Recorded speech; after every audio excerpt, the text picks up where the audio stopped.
तुम्हारा अपराधी मैं हूं पार्वती। मैंने ही तुम्हारे पुत्र का वध किया है।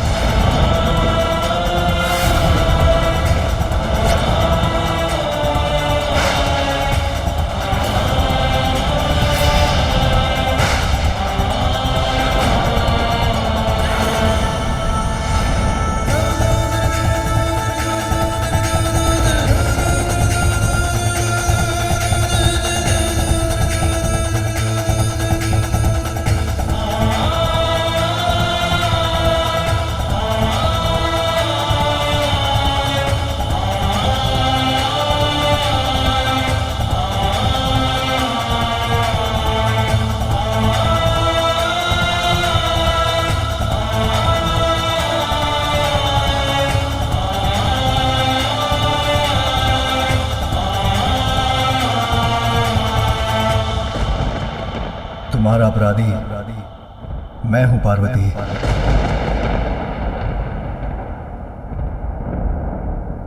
आपने किया मेरे पुत्र का वध,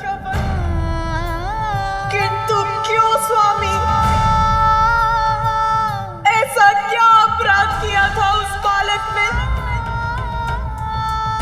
उत्तर दीजिए। मेरे पुत्र, उस अबोध बालक को प्राण दंड क्यों दिया आपने?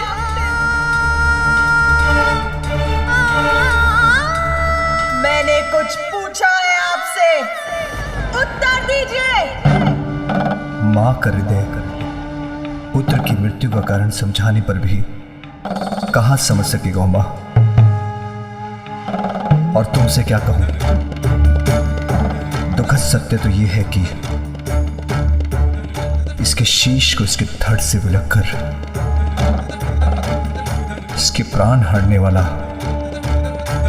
मेरा ही त्रिशूल था। वो बालक जिसका जन्म अभी ही हुआ था, जिसने संसार को जाना तक नहीं था, उसका इतना भयंकर अंत हुआ मेरे ही स्वामी के इस तीक्ष्ण त्रिशूल से। इतना कष्ट हुआ होगा उसे, उसका प्राणांत हो गया। क्यों क्यों हुआ ऐसा?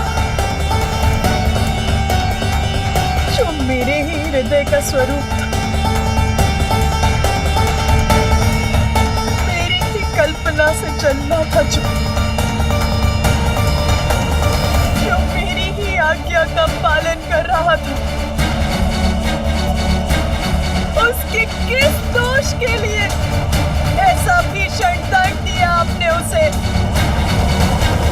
उसके शीश को कैसे विलग किया आपने?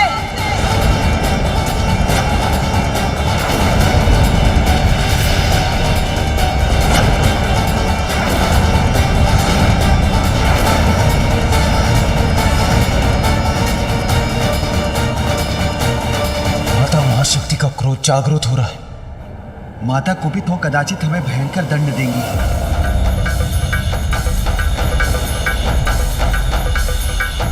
जो हुआ वो अत्यंत कष्टप्रद है मां, किंतु नियति के चक्र से तो मैं भी मुक्त नहीं। ये मैं तुम्हें कैसे समझाऊं?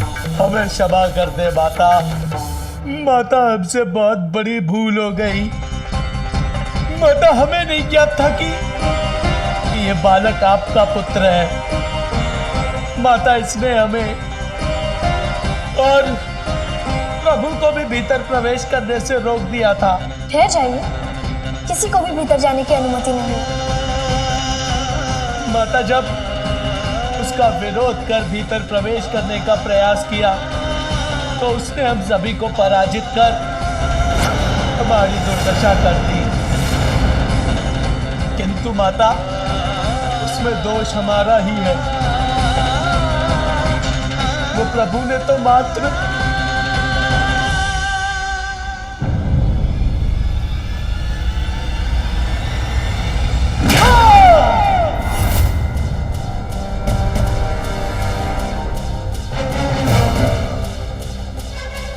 ऐसा रोष जागृत हुआ है माता महाशक्ति का कि उन्होंने नंदी को आकाश के अनंत विस्तार में भेज दिया।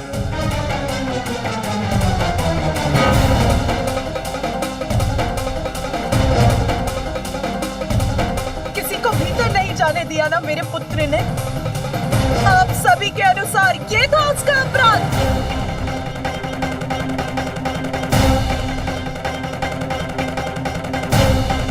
माता के आदेश का पालन करना आपकी दृष्टि में अपराध कब से हो गया देवराज? मैंने अपने पुत्र को आदेश दिया था कि वो किसी को भीतर ना आने दे। बताइए मुझे, उत्तर दीजिए। क्या पूर्ण निष्ठा और समर्पण से एक पुत्र का माता की आज्ञा का पालन करना अनुचित है? इसके लिए तो उसे पुरस्कृत करना चाहिए था। और आप सभी ने उसे दंडित करने की स्थिति उत्पन्न कर दी।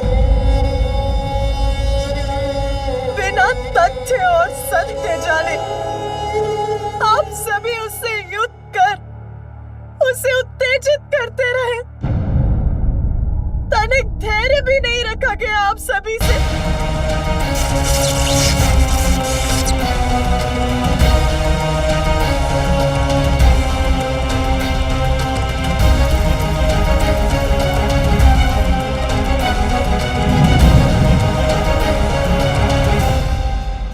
सभी देवता एक साथ होकर एक बालक पर अपना शौर्य प्रदर्शित करते रहे। मेरे पुत्र को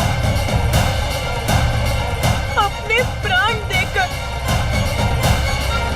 अपनी माता की आज्ञा का पालन करने के लिए विवश कर दिया आप सभी ने। क्यों किया ऐसा?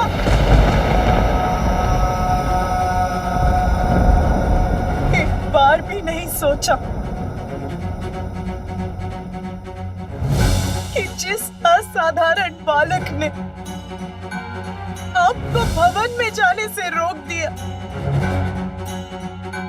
जिसने अपनी शक्ति से आप सभी देवताओं को परास्त कर दिया, वो कौन हो सकता है? और यदि उसने आपको रोक ही दिया था तो थोड़ी प्रतीक्षा ही कर लेते। मैं अपना स्नान और अन्य कार्य कर यहाँ आने ही वाली थी, तब आप सभी से उसका परिचय करा देती। किंतु देवताओं का अहंकार ये कैसे स्वीकार करता कि एक अल्पायु बालक उनकी शक्ति को ललकारने में सक्षम हो रहा है? बताइए मुझे, महादेव या उनके गढ़ों के भीतर न जाने से सृष्टि की किस महत्वपूर्ण लीला में बाधा आ रही थी? एक बालक से संघर्षरत हो गए आप सभी देवता। क्या यही है आपका पराक्रम?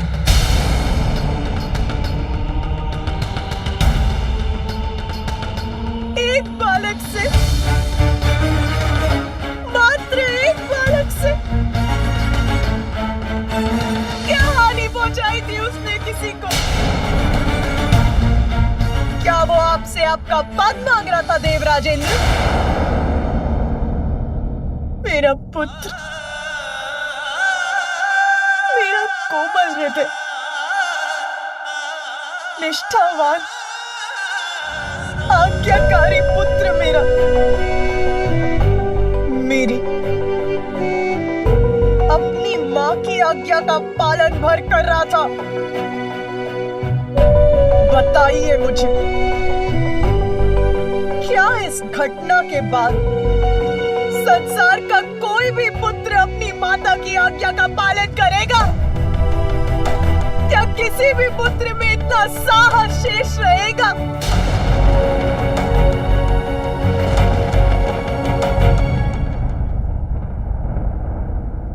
आपको ज्ञात है मैंने पुत्र प्राप्ति के लिए कितनी प्रतीक्षा की है, कितने समय से पुत्र प्राप्ति की प्रबल इच्छा रही है मेरे हृदय में। इसका तनिक भी अनुमान है आपको कि पुत्र प्राप्ति का वरदान प्राप्त करने के लिए मैंने कितने कष्ट सहे हैं? बताइए, है ज्ञात आपको?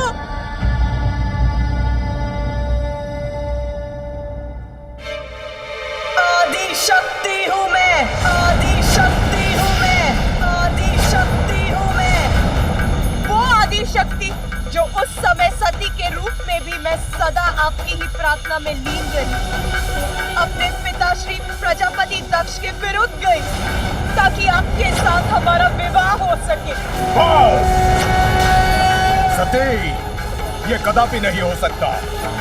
मैं तुम्हारा विवाह उस शिव बैरागी से कदापि नहीं होने दूंगा। अनेकों कष्ट सहे, तब कहीं जाकर ब्रह्मदेव की सहायता से हमारा विवाह हुआ, परंतु उस विवाह के बाद भी मेरे कष्ट कम नहीं हुए। पिताश्री द्वारा आपको यज्ञ में ना बुलाए जाने के पश्चात आपके सम्मान की रक्षा के लिए मुझे अपने प्राणों की आहुति तक देनी पड़ी।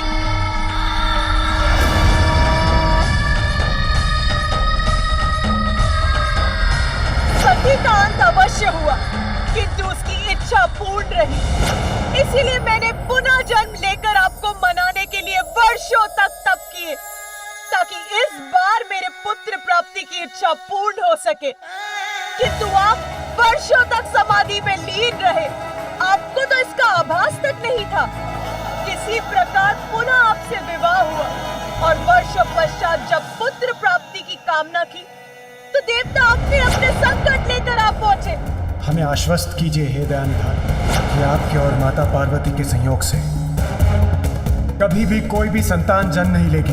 मेरे प्रथम पुत्र को आपने उनके कार्यों में लगा दिया, मैंने कुछ नहीं कहा। मैंने द्वितीय पुत्र के लिए पुनः कठोर पुण्य व्रत किया।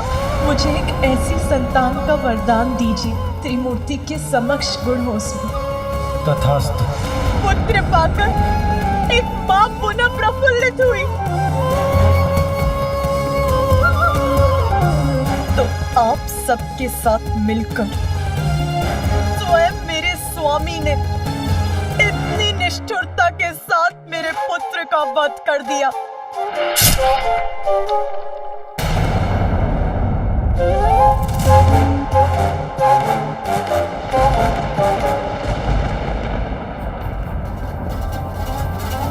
स्वामी, आपका त्रिशूल तो इसीलिए है ना कि उसका प्रयोग कर आप दुष्ट जनों से अपने भक्तों और अपनों की रक्षा कर सके, और आपने उसी से अपने पुत्र का वध कर दिया।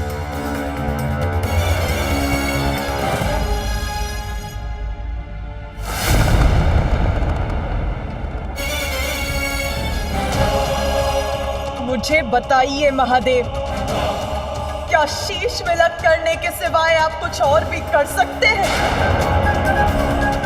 स्मरण है आपको कि सृष्टि के प्रारंभ में आपने काल भैरव का रूप धारण करके ब्रह्मदेव का ही शीश उनके धड़ से विलक कर दिया था, और फिर वीरभद्र का रूप धारण कर आपने प्रजापति दक्ष का भी शीश उनके धड़ से विलक कर दिया।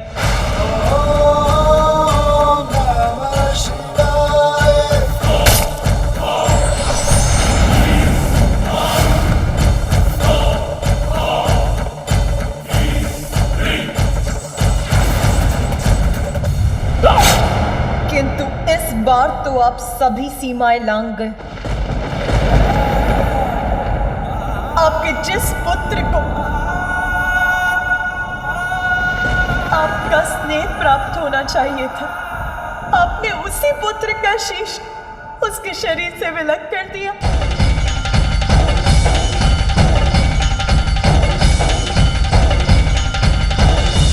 सर्वशक्तिमान है आप, ईश्वर है आप, तो उसका अर्थ ये नहीं कि जब आपकी इच्छा हो आप किसी को भी छत पे छत कर देंगे।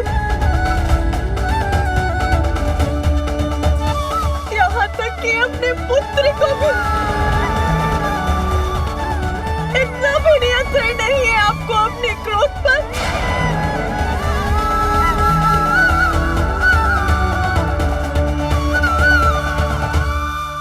मुझे मेरा पुत्र पुनः चाहिए। आप तो ईश्वर है ना महादेव, मेरे पुत्र को पुनर्जीवित कीजिए।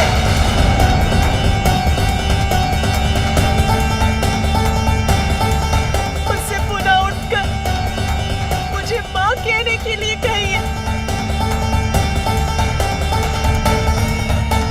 कुछ करिए महादेव, कुछ करिए।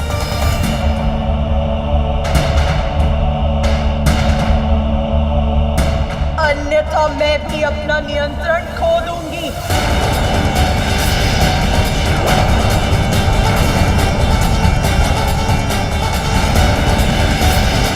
मेरा पुत्र, मेरा प्रिय पुत्र, मेरे सृजन से उत्पन्न हुआ मेरा पुत्र। क्यों महादेव, क्यों क्यों किया आपने ऐसा? क्यों?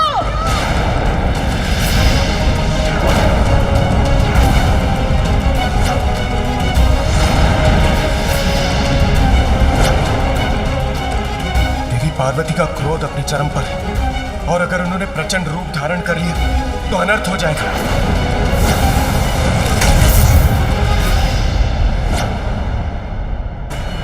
यदि आप उसे जीवन देना नहीं चाहते तो मैं जीवित करूंगी उसे।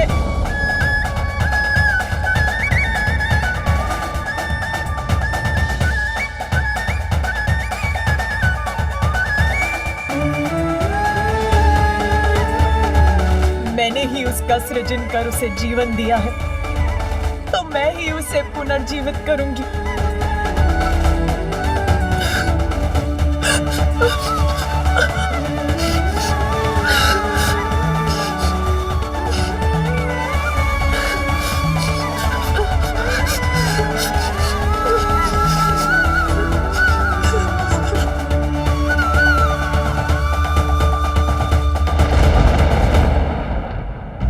उमा, कैसे समझाऊं तुम्हें? तुम्हारे समस्त प्रयास निरर्थक हैं।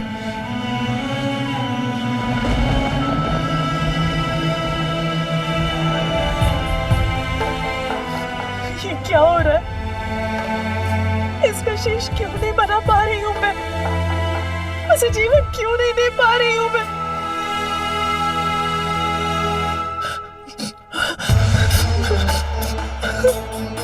उसके शेष की भस्म को एकत्रित कर रही हूं तो वो बिखर क्यों जाती है?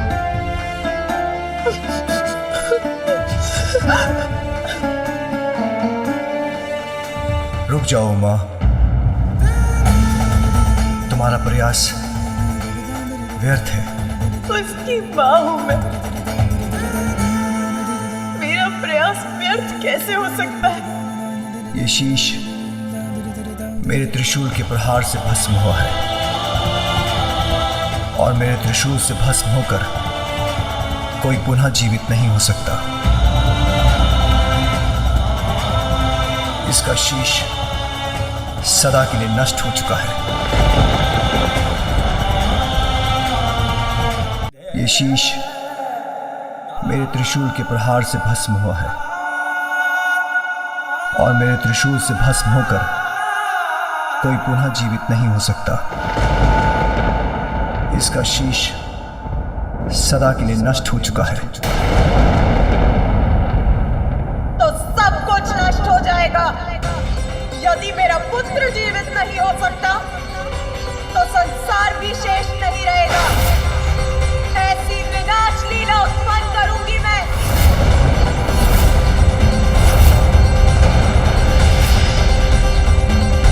आप सभी नारी को क्या समझते हैं? भले ही कुछ भी होता रहे, आप सभी कुछ भी करते रहे और वो शांति से सब कुछ सहती रहेगी।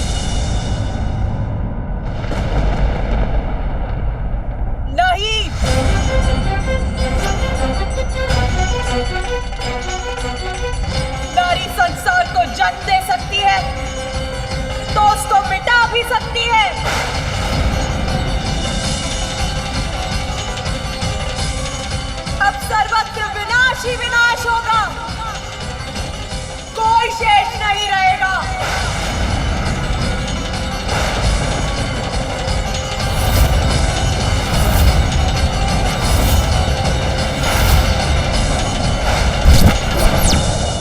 महादेव, देवी पार्वती का उग्र होना संसार के लिए उचित नहीं, उन्हें रोकिए। यदि वो महादेव के कहे को अनसुना कर दे तो आप ही उन्हें समझाइए प्रिय। अब समझने की आवश्यकता देवताओं को है स्वामी, जिनकी दृष्टि में पार्वती पुत्र का कोई महत्व नहीं था। इस संहार लीला में मैं भी देवी पार्वती के साथ हूँ।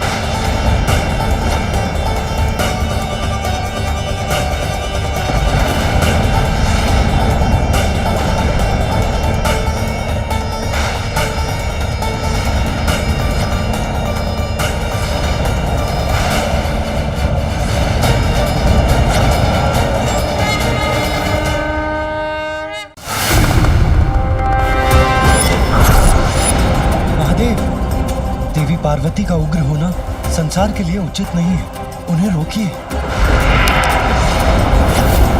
यदि वो महादेव के कहे को अनसुना कर दे तो आप ही उन्हें समझाइए प्रिय। अब समझने की आवश्यकता देवताओं को है स्वामी, जिनकी दृष्टि में पार्वती पुत्र का कोई महत्व नहीं था। इस संहार लीला में मैं भी देवी पार्वती के साथ हूँ।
से और उनसे उत्पन्न इन महाविद्याओं से कोई सुरक्षित नहीं।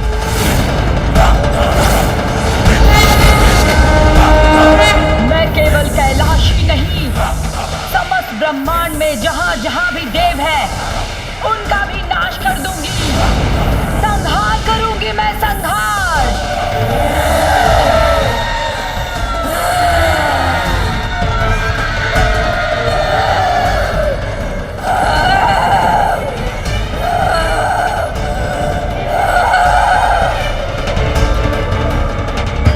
ये 64 योगिनियां भी माता की देह से उत्पन्न होकर हम पर ही वार करने वाली हैं।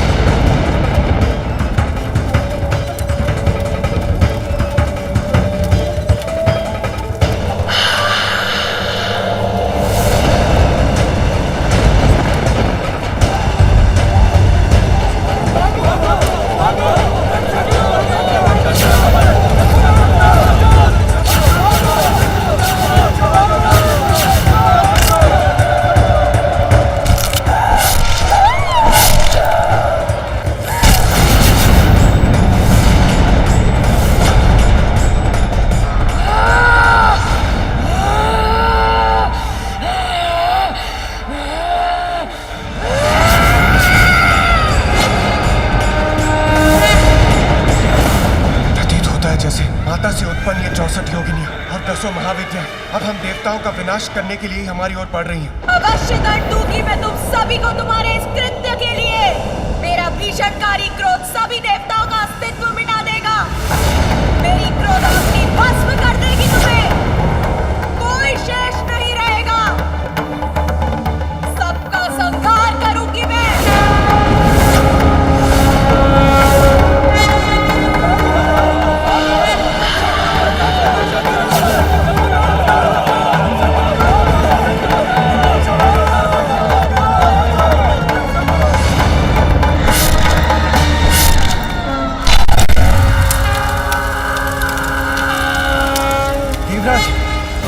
से हम देवताओं की रक्षा का कुछ उपाय कीजिए। सभी देवताओं को बंधक बना लिया इन 10 महाविद्याओं ने, और 64 योगिनियां भी उनका साथ देने के लिए तत्पर है। मुझे ज्ञात नहीं अब कैसा विनाश होगा। के समान है माता आदिशक्ति का रोष। जब तक शांत है तब तक ये अपनी संहारक शक्ति को अपने भीतर समाये रखता है, और हाँ, जब फटता है तो चारों दिशाओं में संहार करता है। कहाँ जाने का प्रयास कर रहे थे? देवी दुर्गा का स्पष्ट आदेश है, आज कोई भी देवता यहाँ से जीवित नहीं जा सकता।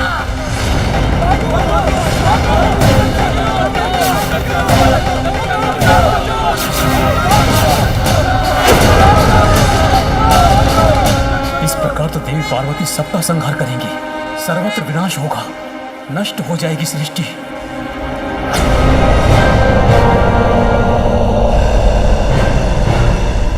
अब सभी देवगण फैल जाइए, एक दूसरे से दूर रहिए और अपनी रक्षा के लिए अपने अस्त्रों का प्रयोग कीजिए।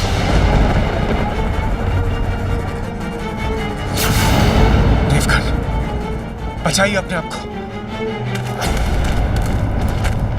रक्षित कीजिए स्वयं को। योगिनियों ने चारों ओर से घेर लिया है, शीघ्र कुछ करना होगा।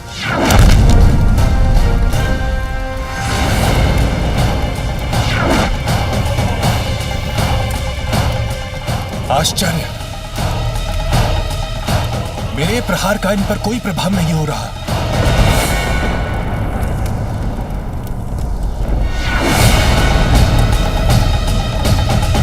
वायुदेव, आज कोई भी अस्त्र शस्त्र अथवा कोई भी तुम्हारी दिव्य शक्तियां महाशक्ति के क्रोध से तुम्हें अब कोई नहीं बचा पाएगा, कोई तुम्हारी रक्षा नहीं कर पाएगा।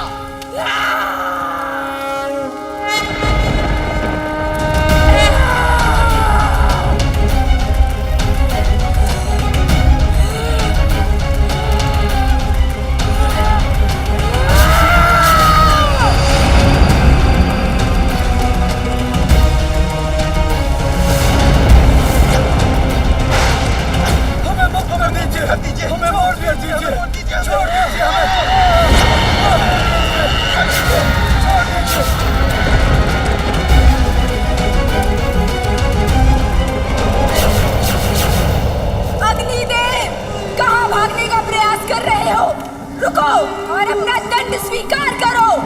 मुझे पकड़ने की चेष्टा मत कीजिए। मेरी अग्नि सुरक्षा कवच को भेदने का प्रयास किया तो आप भस्म हो जाएंगी।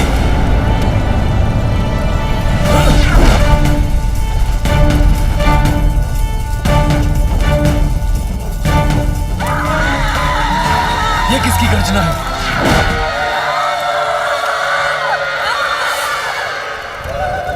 देवी तारा अपने विकराल रूप में। अग्निदेव, उससे अपना बचाव कैसे करेंगे आप?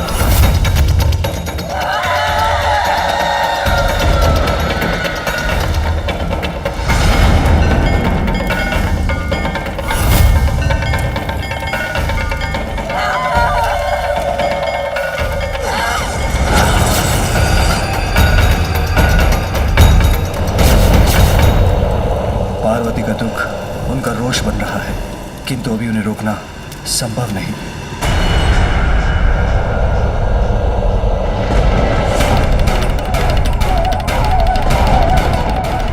देवी भुवनेश्वरी और देवी कमला अपने हाथों से जिस प्रचंड ऊर्जा को उत्पन्न कर रही है, उससे तो यहाँ उपस्थित कोई देवता नहीं बचेगा।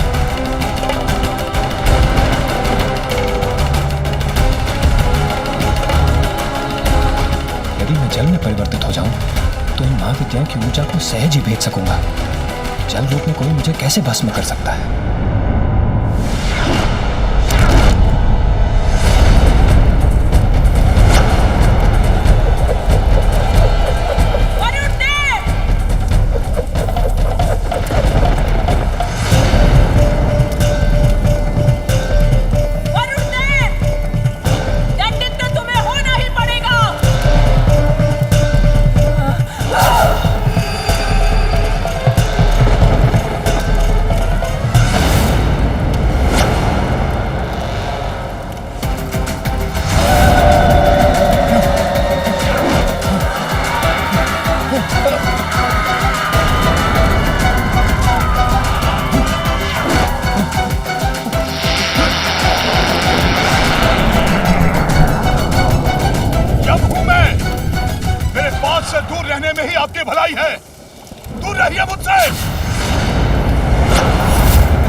जाने देंगी। देवी धूमवती वृद्धा होने के कारण दुर्बल प्रतीत होती है। यदि मैं तीव्र गति से भाग गया तो ये मुझे कदापि नहीं पकड़ सकेंगी। ठहरो यमराज, कहाँ जा रहे हो?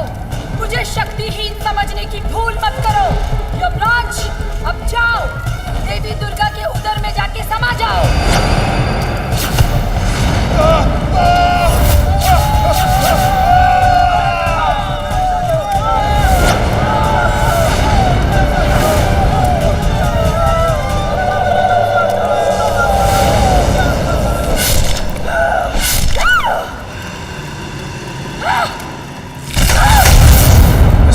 समस्त देवताओं का विनाश हो जाएगा और मैं देवराज होते हुए ये नहीं देख सकता। मुझे कुछ करना होगा।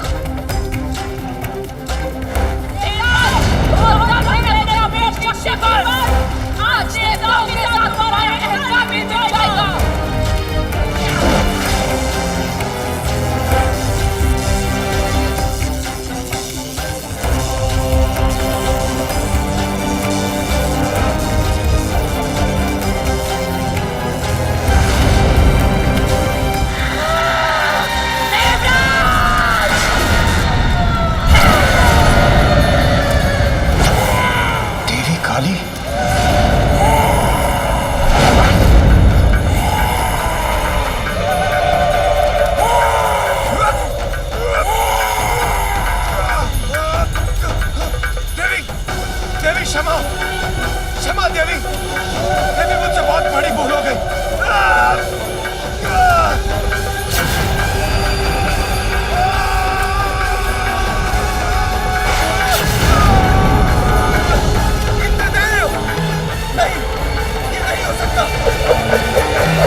इंद्रदेव की रक्षा तो अति आवश्यक है।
महादेव, अब तो आप ही देवी पार्वती के इस उग्र रूप को शांत कर सृष्टि को संकट से उबारने में समर्थ हैं।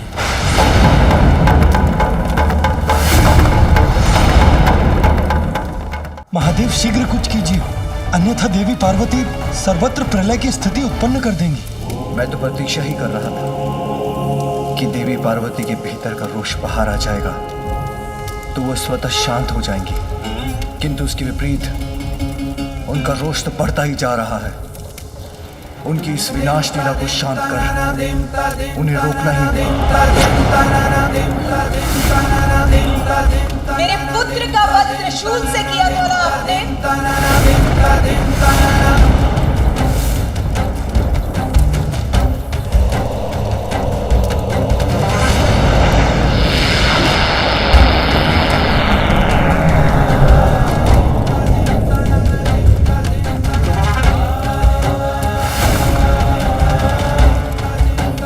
पार्वती, यदि संहार करने से ही तुम्हारा क्रोध शांत होता है तो लो, मैं प्रस्तुत हूं तुम्हारा दोषी। मुझे निगल कर मेरा संहार करो देवी।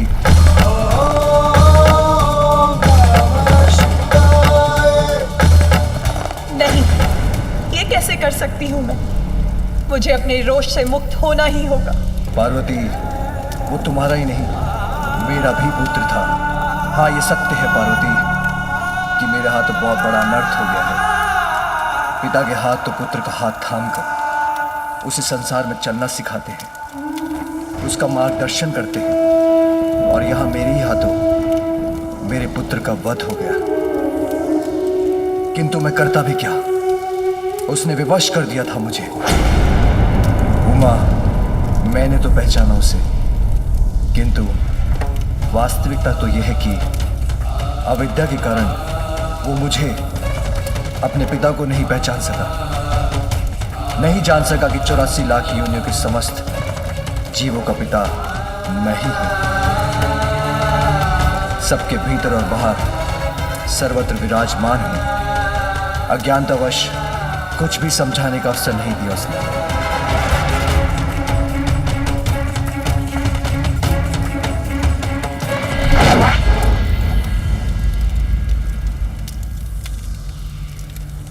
तुमने उसे जन्म तो दिया पार्वती, किंतु उचित संस्कार देने का अवसर नहीं मिला तुम्हें। इसलिए उससे अत्यधिक अहंकार था जिसे मिटाना अनिवार्य था। जैसे ब्रह्मदेव के शीश के साथ उनके अहंकार को भंग करना और प्रजापति तक्ष में समाये अहंकार का नाश आवश्यक था, उसी प्रकार हमारे अहंकारी पुत्र के अहंकार को नष्ट ही किया है मैंने। सत्य है पार्वती, सब जीवन का स्रोत भी मैं हूं, किंतु जीवन प्राप्त करने के बाद सभी अपनी इच्छानुसार अपने कर्मों का चुनाव करने के लिए स्वतंत्र हैं। हमारे पुत्र ने जिन कर्मों का चुनाव किया उसका परिणाम यही था, वही भुगतना पड़ा उसे। स्वामी, वो ब्रह्मदेव या प्रजापति दक्ष नहीं था, एक अपरिपक्व बालक मात्र था जिसका जन्म तक कुछ ही समय पूर्व हुआ था। कुछ ज्ञान प्राप्त करने का अवसर ही कहां प्राप्त हुआ उसे। अपनी मां के आदेश का पालन कर रहा था वो, उसके लिए आपने उसका वध कर दिया। ये निर्णय आपका मुझे स्वीकार नहीं है स्वामी। मुझे मेरा पुत्र वापस चाहिए, तभी मैं स्वयं को शांत कर पाऊंगी। यदि आप चाहें तो यह अवश्य संभव होगा, क्योंकि आप ही समस्त जीवन के नियंत्रक हैं। तो हे महादेव, हे देवादिदेव, मुझे मेरा पुत्र लौटा दीजिए, अन्यथा मेरे क्रोध का परिणाम सहने के लिए तैयार हो जाइए।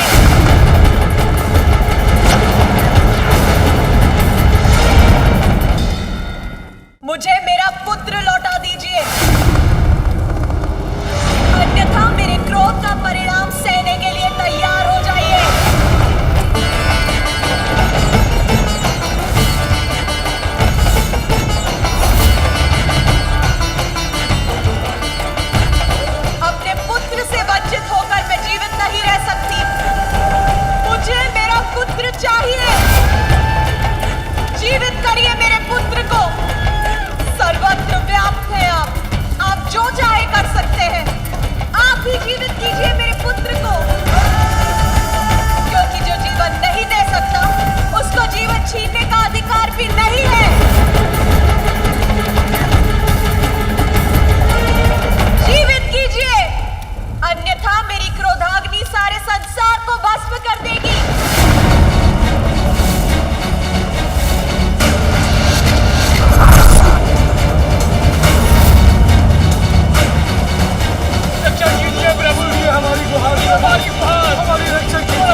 शांत करेंगे माता पार्वती के क्रोध को।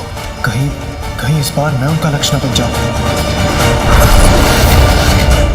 शांत हो जाओ देवी पार्वती, तुम्हें तुम्हारा पुत्र अवश्य प्राप्त होगा।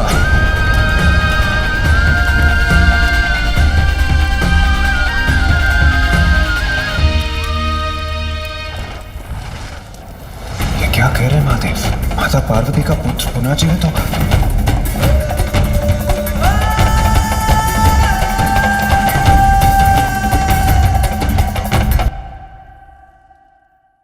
शांत हो जाओ देवी पार्वती, तुम्हें तुम्हारा पुत्र अवश्य प्राप्त होगा।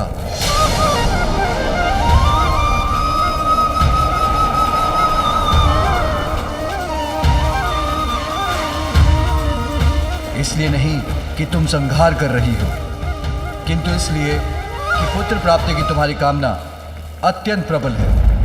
क्योंकि तुमसे पूछे बिना मैंने देवताओं को वरदान दिया था, क्योंकि पुत्र प्राप्ति के लिए तुमने इतना कठोर व्रत कर श्री हरि से सुंदर पुत्र पाने का वरदान प्राप्त किया था। इन सब कारणों से मैं तुम्हें तुम्हारा पुत्र अवश्य दूंगा। ऐसा पुत्र जो असाधारण होगा, दिव्य होगा, सबसे भिन्न और अहंकार रहित होगा। मेरे वचन व्यर्थ नहीं होंगे पार्वती, इसलिए अब शांत हो जाओ महेश्वरी।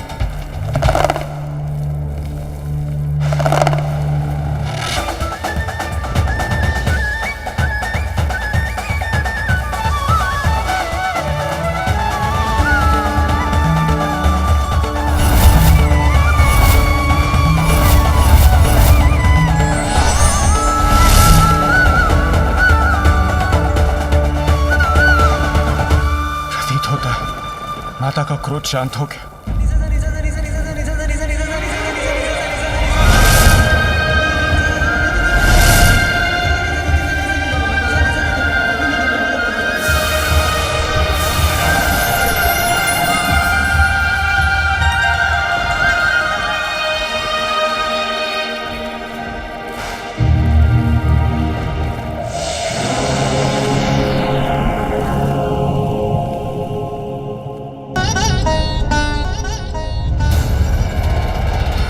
उमा, देवी पार्वती, अपने आप को संभालिए।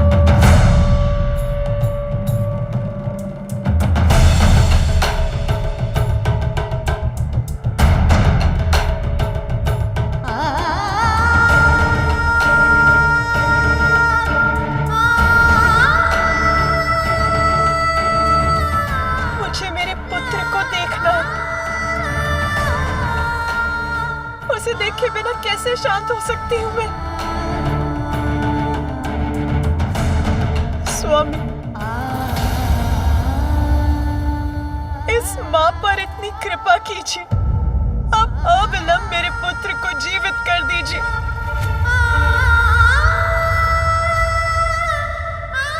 अभी तो मैंने उसका अन्नप्राशन भी नहीं किया।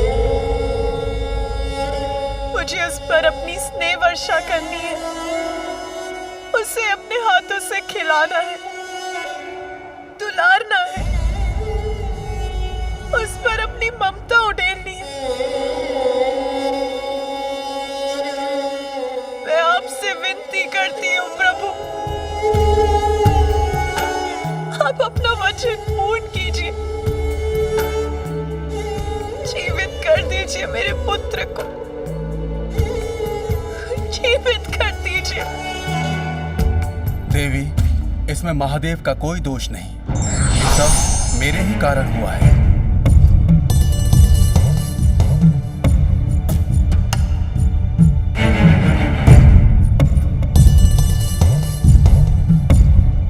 आपका दोषी तो मैं हूं, इस घटनाक्रम का संपूर्ण दोष मेरा ही है। कैसे महर्षि कश्यप, इस सब से आपका क्या संबंध है? संबंध है माता, इसका मेरे श्राप से ही गूढ़ संबंध है।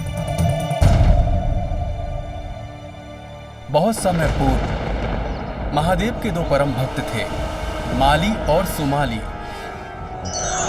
और महादेव ने उन्हें अभयदान दिया था। वत्स, मैं तुम दोनों की भक्ति और तब से अत्यंत प्रसन्न हूँ और तुम्हें अभय दान देता हूँ। दिगंबराय तस्मै नकाराय नमः शिवाय। इसके पश्चात एक बार माली और सोमाली का सूर्यदेव के साथ युद्ध हुआ, जिस युद्ध में सूर्यदेव उनका वध करने के लिए तैयार हो गए। तब माली और सोमाली के अभयदाता महादेव को प्रकट होकर उनकी रक्षा करनी पड़ी। उन्होंने सूर्यदेव पर अपने त्रिशूल का प्रहार कर उन्हें मरणासन अवस्था में उनके रथ से नीचे गिरा दिया।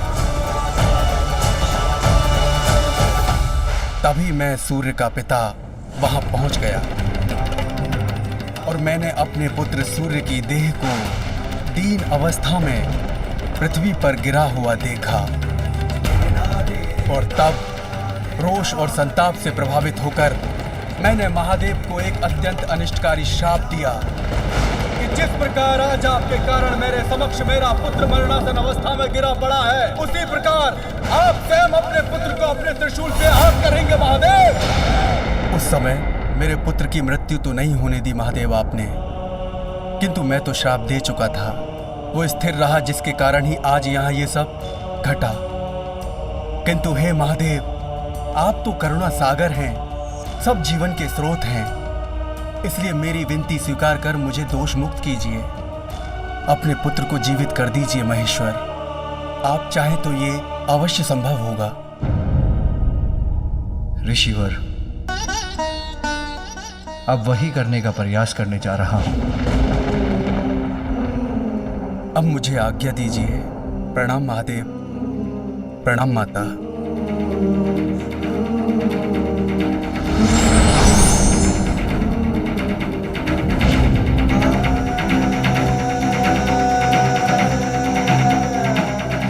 देवगण, मेरे पुत्र इस बालक के पार्थिव शरीर को मानसरोवर के पावन जल से धोकर वहां उस गुफा के भीतर रख दीजिए।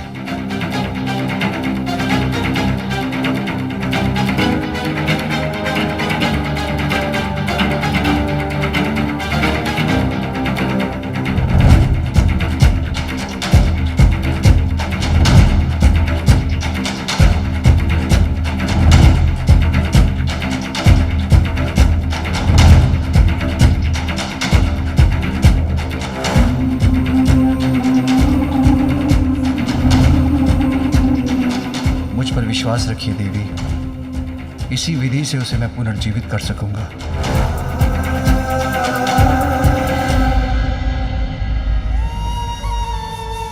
क्या हुआ माँ? आपके मुख पर ये चिंता कैसी?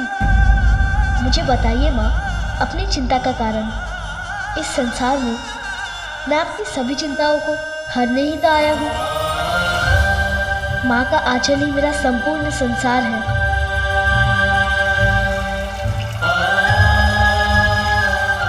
तुम ये क्या कर रहे हो पुत्र? अभी बताता हूँ माँ।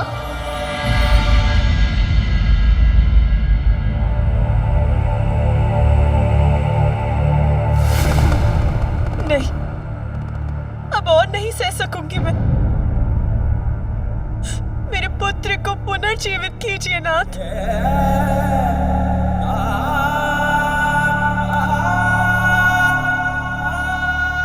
धैर्य रखो उमा। बिना शीश के मैं उसे जीवन नहीं दे सकता। मेरे त्रिशूल के प्रहार से उसका शीश सदा के लिए नष्ट हो चुका है, किंतु उसका भी उपाय है। उसका धड़ किसी और शीश से जोड़ना होगा।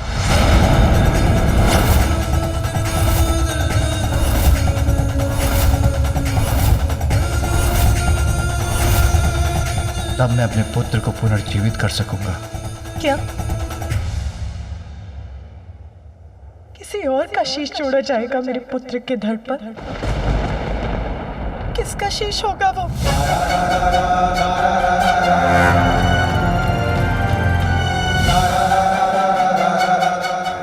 उत्तर दीजिए, किसका शीश दिया जाएगा मेरे पुत्र को?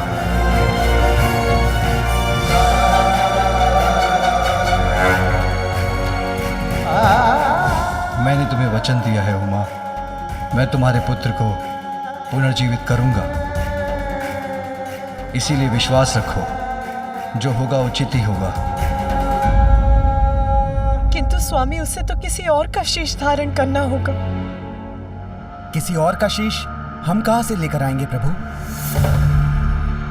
देवतागण, आप सभी उत्तर दिशा की ओर जाएं।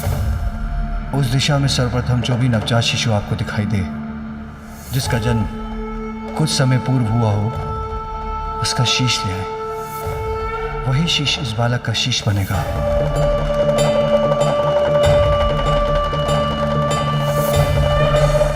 और ये कार्य करते समय दो बातों का अवश्य ध्यान रखिएगा। उसी नवजात शिशु का शीश लेकर आए जो दक्षिण दिशा की ओर मुख कर लेटा हो, और ये कार्य दोपहर की अवधि में पूर्ण हो जाना चाहिए।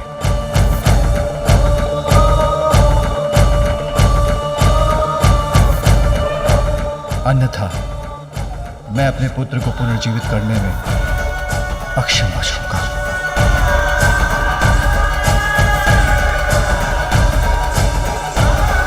यदि दोपहर के भीतर कोई शीश नहीं मिला तो माता पार्वती का क्रोध पुनः जागृत हो जाएगा। मुझे तो यही चिंता सता रही है, किंतु इसे इनके समक्ष कैसे व्यक्त करूं?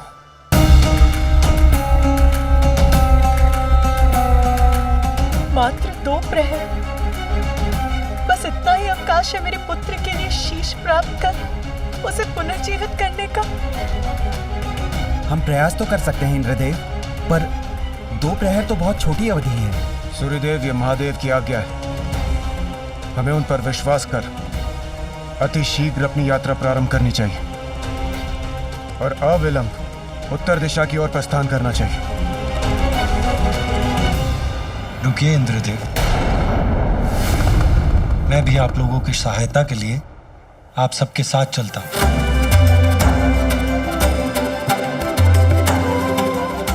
आप निश्चिंत रहिए देवी पार्वती। जिस प्रकार मैंने महादेव को गजासुर के उदर से मुक्त कराने का वचन निभाया था, उसी प्रकार मैं और समस्त देवगण अपने प्रयास से आपको निराश नहीं करेंगे।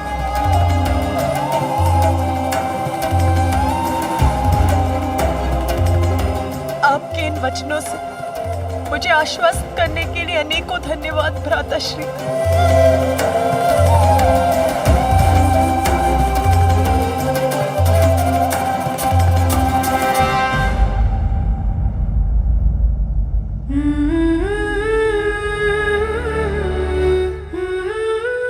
मेरा पुत्र पुनर्जीवित हो जाए, इतनी ही इच्छा है मेरी।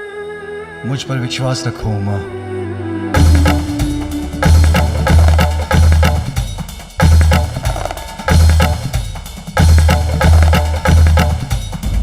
मैं यही हूँ पुत्र, तुम्हारे समीप, तुम्हारी प्रतीक्षा कर रही हूँ। उसी प्रकार जैसे तुम द्वार के बाहर मेरी प्रतीक्षा कर रहे थे। तुम्हें छोड़कर कहीं नहीं जाऊंगी, यही हूं और यही रहूंगी। बस अब तुम शीघ्र आ जाओ पुत्र, शीघ्र आ जाओ।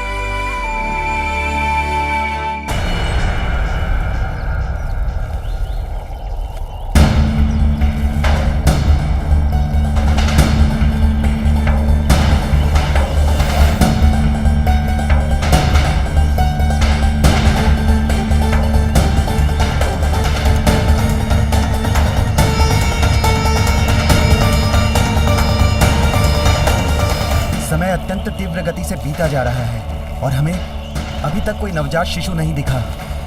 यहाँ तो दूर दूर तक इस सघन वन के सिवाय कुछ दिखाई नहीं देता है। जीवन का कोई चिन्ह तक नहीं है। हे श्री हरि, इस प्रकार हम उत्तर दिशा की ओर बढ़ते रहे तो हम घने वन में प्रविष्ट हो जाएंगे। इस वन में नवजात शिशु कहाँ मिलेगा? देवगण, दिशाओं में सर्वोत्तम दिशा है उत्तर दिशा। जीवन का सार छिपा है इसमें। जीवन की समस्त सकारात्मक ऊर्जाओं का स्रोत उत्तर दिशा में ही स्थित है।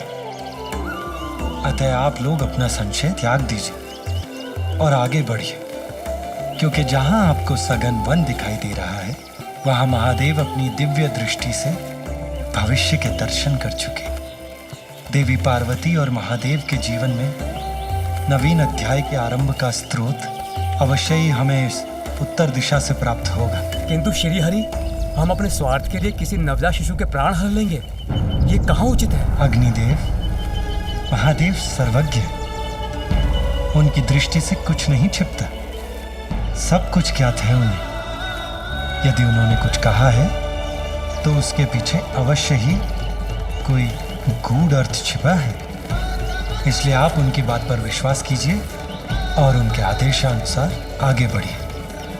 और वैसे भी जब मैं आपकी सहायता के लिए आपके साथ हूं तो आपको किस बात की चिंता?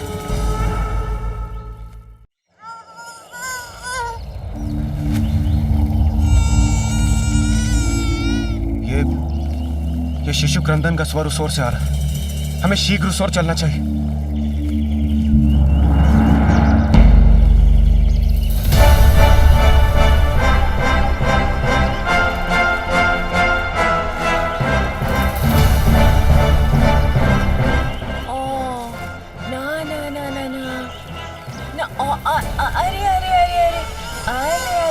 बच्चा, आले आले आले आले आले आले आले, शांत हो जा मेरा लाल, रोते नहीं। तुम्हारी माँ है ना तुम्हारे पास, फिर क्यों रोते हो भला?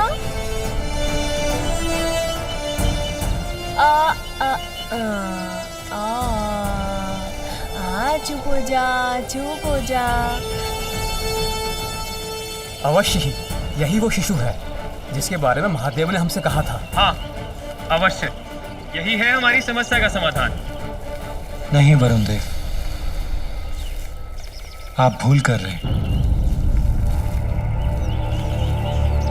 भूल? कैसी भूल विष्णुदेव? ये एक शिशु है और नवजात भी, अर्थात हमें इसी का शीश ले जाना है ना? इंद्रदेव,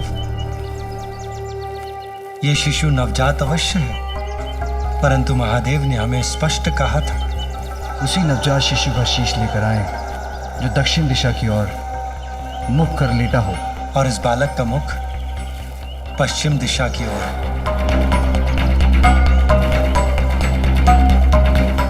अतः इसका शीश देवी पार्वती के पुत्र के लिए उपयुक्त नहीं है।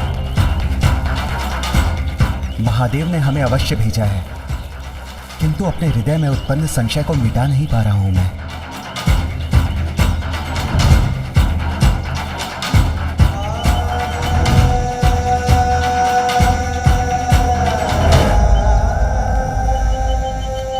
देवगण, इस शिशु को निहारने से कोई लाभ नहीं।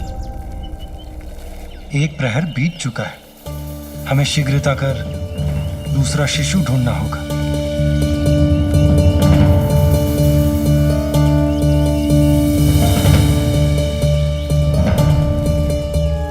आइए देवगण।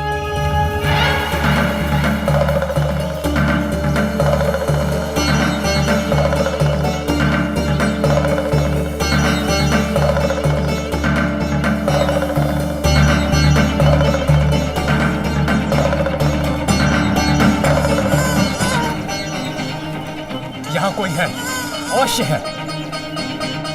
संभव है यही वो शिशु है जिसका शीश हम ढूंढ रहे हैं।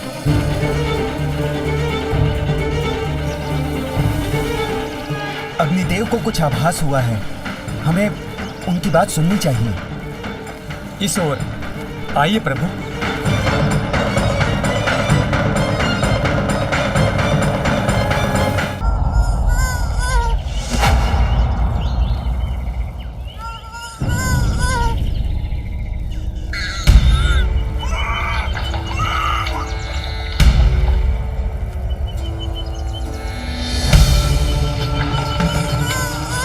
विष्णुदेव, देखिए ये यक्षिणी और उसका शिशु,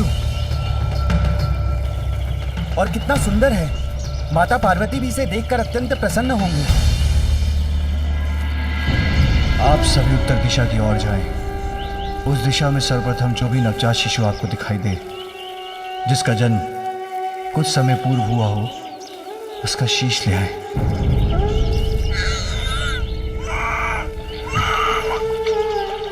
आप लोग पुनः भूल कर रहे हैं देवगण।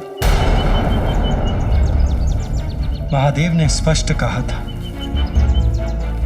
कि हमें किसी नवजात शिशु का शीश ढूंढना है, किंतु ये यक्ष शिशु नवजात नहीं है। इसकी आयु 1 वर्ष के समीप है।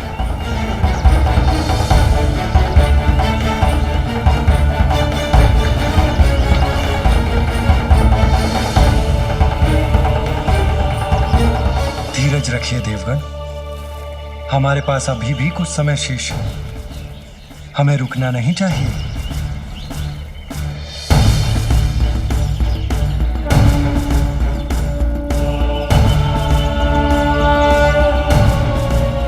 आइए देवगण, आगे बढ़ते हैं।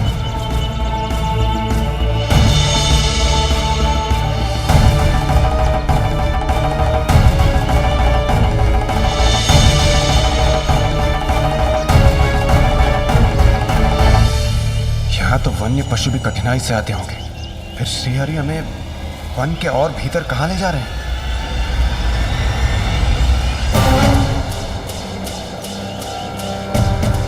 प्रभु श्रीहरि के साथ होते हुए भी मन में शंका उत्पन्न हो रही है। क्या हम किसी शिशु का शीश ढूंढ भी सकेंगे? यहाँ कहाँ मिलेगा कोई शिशु हमें?